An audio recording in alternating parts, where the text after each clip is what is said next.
Setiap pagi menjelang subuh, Jago dengan setia mengeluarkan suara kokoknya.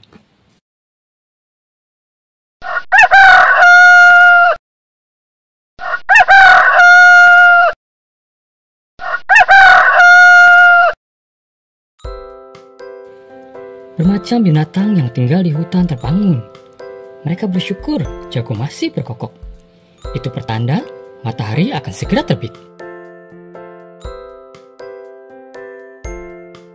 Benar saja, tepat pukul 6 pagi matahari merekah di ufuk timur. Cahayanya memancar menerangi bumi. Burung-burung keluar dari sarangnya berkicau riang. Bunga-bunga pun bermekaran. Seperti biasa, Jago segera mendatangi rumah-rumah hewan yang ada di hutan itu.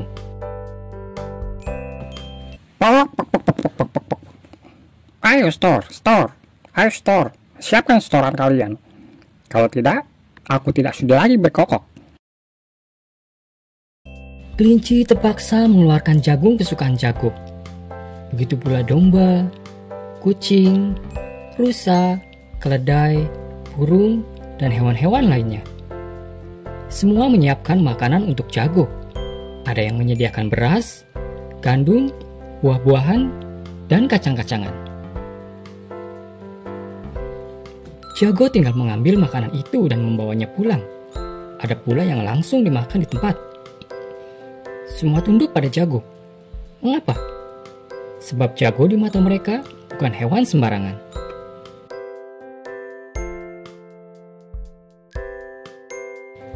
Jago berkata bahwa matahari bisa terbit setiap pagi adalah berkat perintahnya. Kalau aku tidak berkokok, maka matahari tidak akan terbit.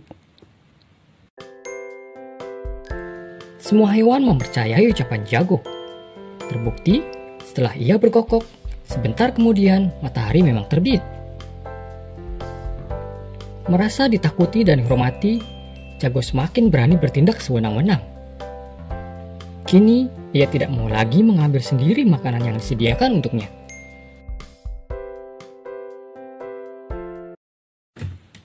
Bark, mulai hari ini, kalian harus mengantarkan sendiri makanan ke rumahku.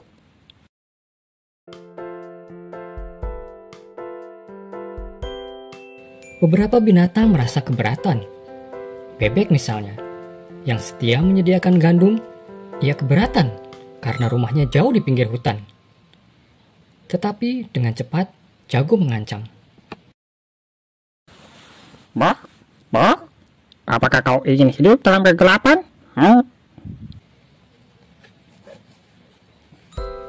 Karena ancaman Jago itu, akhirnya tidak ada hewan yang berani menolak perintahnya. Kalau Jago tidak berkokok dan matahari tidak terbit, tentu bumi akan menjadi gelap gulita dan mereka tidak bisa mencari makan. Demikian pikir hewan-hewan itu.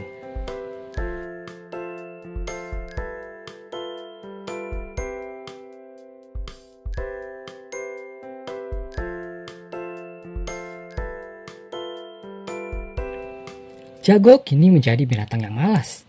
Kerjanya cuma ongkang-ongkang kaki, menunggu setoran makanan. Ia tidak segan-segan menegur hewan yang setorannya kurang. Hai bebek, mengapa gandum yang kau bawa sedikit sekali?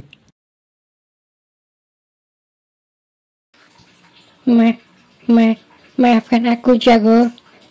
Rumahku kan jauh. Beberapa butir gandum tadi tercecer di jalan. Aku tidak mau tahu. Pokoknya, besok kau harus bawa lebih banyak lagi. Begitu pula ketika kelinci menyetor jagung. Mengapa setoranmu semakin sedikit saja, kelinci? Maafkan aku Jago. Anakku kan masih kecil-kecil. Mereka juga butuh makan. Akan salah satu dari anakku sakit. Mohon kelonggarannya Jago. Mendapat jawaban seperti itu, Jago marah. Aku tidak mau tahu. Anakmu sakit itu urusanmu. Mulai besok kau harus bawa jagung lebih banyak. Kalau tidak, aku akan mogok berkokok. Maukah kau matahari tidak terbit, hai? Mendapat ancaman seperti itu, Kelinci menjadi takut. Ia pulang dengan lesu. Di tengah jalan, ia bertemu dengan keledai yang juga ingin menyetor makanan. Oh, mengapa engkau bersedih, kelinci? Kelinci menceritakan masalahnya dan ancaman jago yang diterimanya. Jago memang keterlaluan. Setelah itu datang hewan lainnya. Domba, rusa, macan, kucing, burung, dan serigala. Semua berkumpul membahas kesewenang-wenangan jago. Mereka tidak suka terhadap jago. Tetapi, apa yang harus mereka lakukan ya? Tiba-tiba datang gajah yang juga ingin menyetor makanan. Mendengar keluh kesah kawan-kawannya, gajah berkata,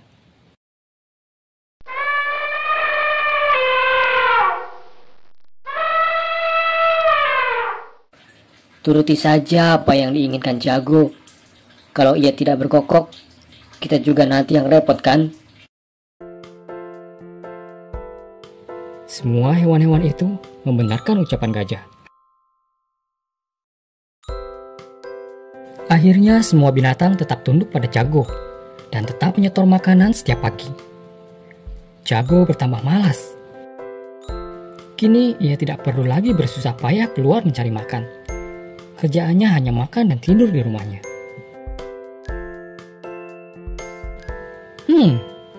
Hanya ular yang tidak mau menyetor makanan. Bahkan, ular menasihati jago. Hei, jago. Kamu harus jujur. Bukankah berkokok atau tidak, matahari akan tetap terbit. Hah? Diam kau. Jangan ikut campur. Ini urusanku. Apakah kau mau kupatuk? Ular takut pada jago. Ia pun pergi.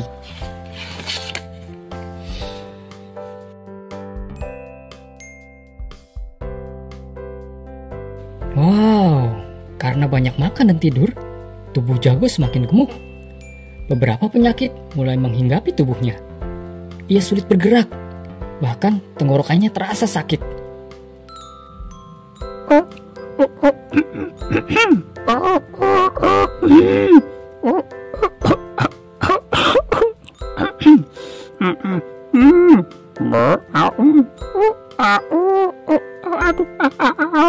Aduh, mengapa jadi begini?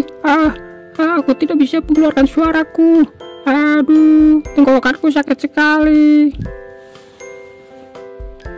Ia tidak mampu lagi terbang dan hinggap di pohon. Suatu hari, seperti biasa, menjelang fajar, jago harus berkokok untuk membangunkan binatang seisi hutan. Ini tugas rutin yang harus ia lakukan. Tetapi celaka, tiba-tiba suaranya menghilang. Ia memaksakan diri berkokok, tapi justru tenggorokannya semakin sakit.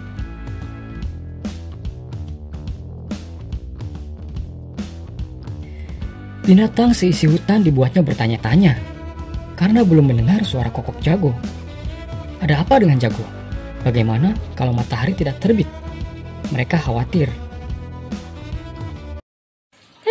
Cepatlah berkokok, jago. Cepatlah berkokok, jago.